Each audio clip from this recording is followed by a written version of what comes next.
Okay, I mentioned three different things we are going to study from now on, and maybe today I can finish the first one, I guess, and the other two will be covered in the last lecture, next one. Anyhow, let's start. So we estimate beta 1 by beta 1 hat. And remember, it is a point estimator. So for a point estimator to be good, there are two basic criteria. One is unbiasedness, and the other is efficiency. We learned them in chapter 8, maybe. And here I declare that the OLS estimators, the point estimators you just obtained and given by Excel, are unbiased and efficient. I'm not going to prove that. It will be really complicated. So, but just you can simply take it, take the results as granted. Not that surprising, right? So it's so commonly used. Everyone uses this, and all the economists and use the same method. So there must be some reason like this. It's really nice, unbiased and efficient.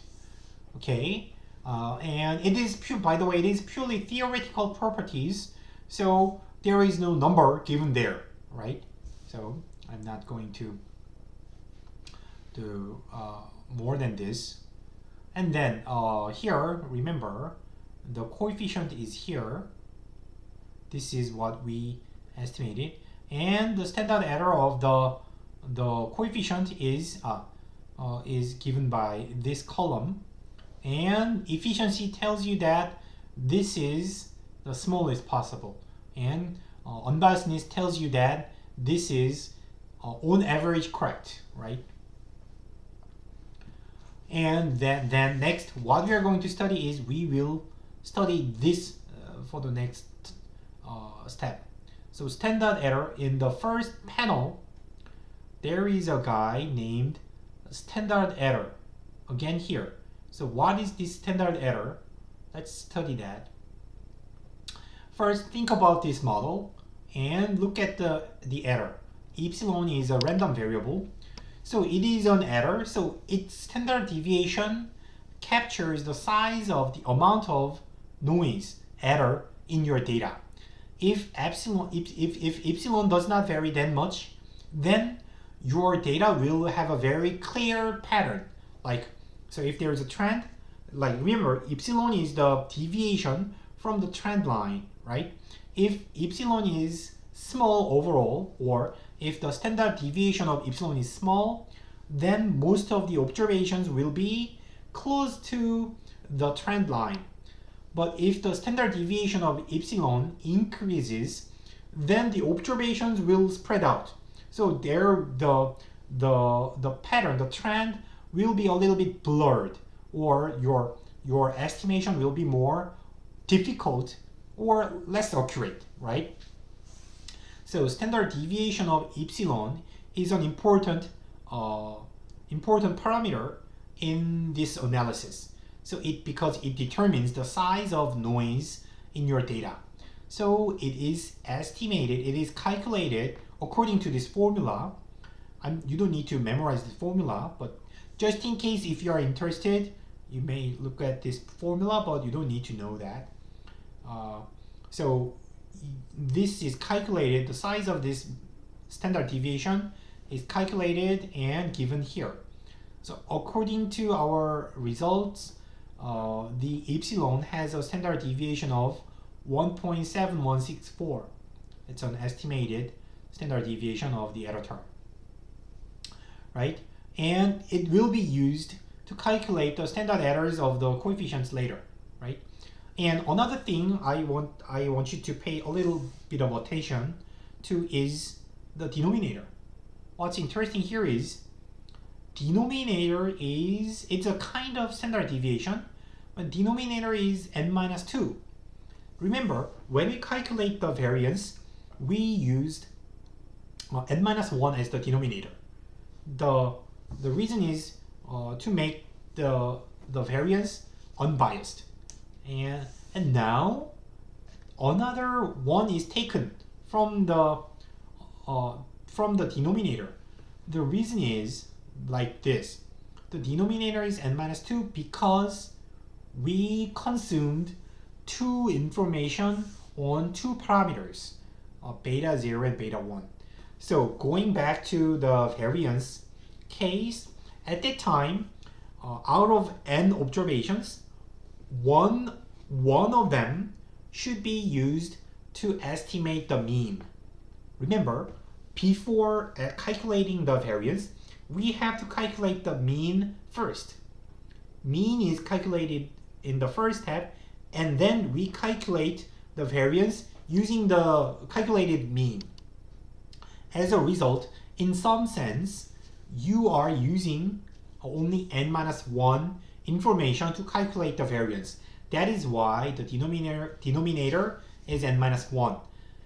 Extending that intuition here to calculate the standard deviation of this error term, you first have to estimate beta 0 and beta 1 first, right? And estimating beta 0 and beta 1, you are consuming two information, two parameters, so you lose two information. So as a result, when you calculate epsilon, you only have n-2 degrees of freedom. We call that degrees of freedom. Originally, we have n observations, so we had n number of degrees of freedom, but we lose two of them. We lose 2 degrees. So as a result, here we have to use n-2 in the denominator. And later, if you include more parameters, it may extend like n-3, n-4. Later, if you take more classes, you are going to see them. And that's just one interesting intuition you may learn here. Okay, so we explained this and this. Next, we are going to calculate how those standard errors are calculated. So here, the slope coefficient is estimated to be 2.383, and its standard error is estimated to be 0.206. So this is the estimated standard error of the coefficient. How is that? So this is that. So standard error of the estimator, right? And it is calculated this way. First, it depends on the standard error of the regression model. So the error terms, standard deviation enters, because that's the size of noise in the data.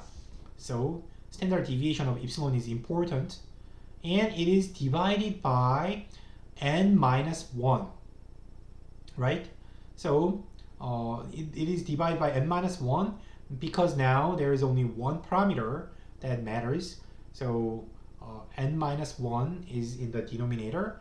And what is interesting here is you have to use 1 over standard deviation of x multiplied to this part.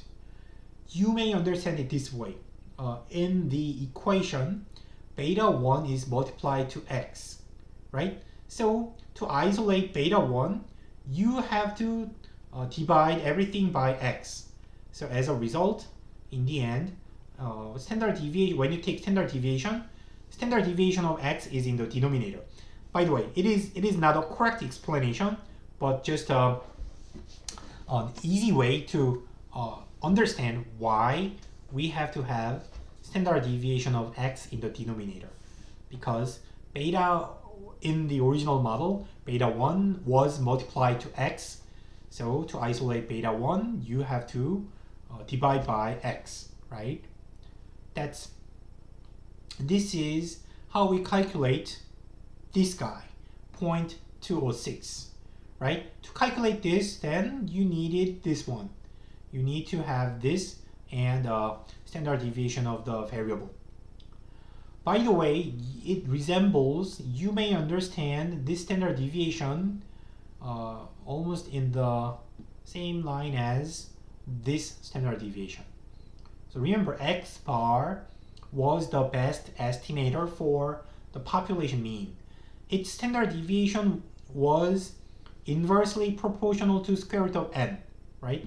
And numerator has s. So it's the numerator captures the amount of error, amount of noise, and denominator captures the amount of information, the number of data observations you have. So in that sense, you may understand the standard error of the OLS estimator similarly to this guy. So we learned these guys. Next, because you know the point estimator and standard error of the estimator, now you can construct a confidence interval. Remember, again, go back to chapter 8 again. Confidence interval was based on the sampling distribution of x bar in that chapter. So we knew that x bar followed a normal distribution. So using the normal distribution, we choose an interval which contained, say, 95%, right? That's how we derived the confidence interval. We can do the same thing here again. I'm not going to prove that, but the sampling distribution of the OLS estimator is also normal, approximately, by the central limit theorem, right? Then beta 1 hat, the estimator is approximately normal distribution with beta 1, the true beta 1, and the standard error squared, standard deviation squared. But by the way, this standard deviation was calculated, right? The standard deviation is 0.206, so it is known, can be calculated, right? So as long as the sample size is large enough, you may use this approximation. If you follow the same derivation as in chapter 8, you are going to get the same formula. In the end, the formula is the same as before. So point estimator plus minus margin of error.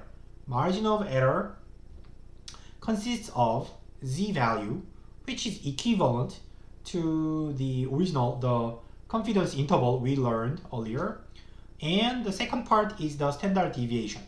Standard deviation is now standard deviation because it is calculated by Excel, but at that time, this standard deviation was s over square root n because you have to put in the numbers, right? So structure is identical. If you understand this one, then you can understand this confidence interval in the same way, right? And then the result 95% confidence interval is given here. So point estimator is 2.386, but the confidence interval is between 1.925 up to 2.841.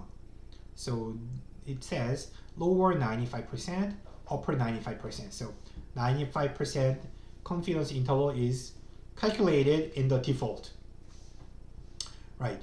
And then automatically the next step is to consider hypothesis testing.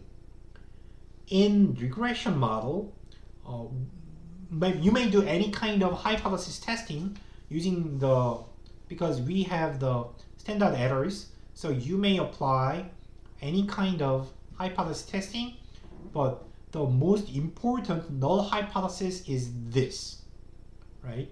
Just conventionally, traditionally, we start from this hypothesis testing that the slope equals to 0, right? And then if you think about, let's just think about this simple null hypothesis. Null hypothesis equals to 0, and alternative hypothesis is two-tailed. So very simple hypothesis. And then its t statistic is, so you believe the true slope is 0, true coefficient is 0, but from your data, you obtained 2.383. So this is what your data tell you, all right? But you believe 0.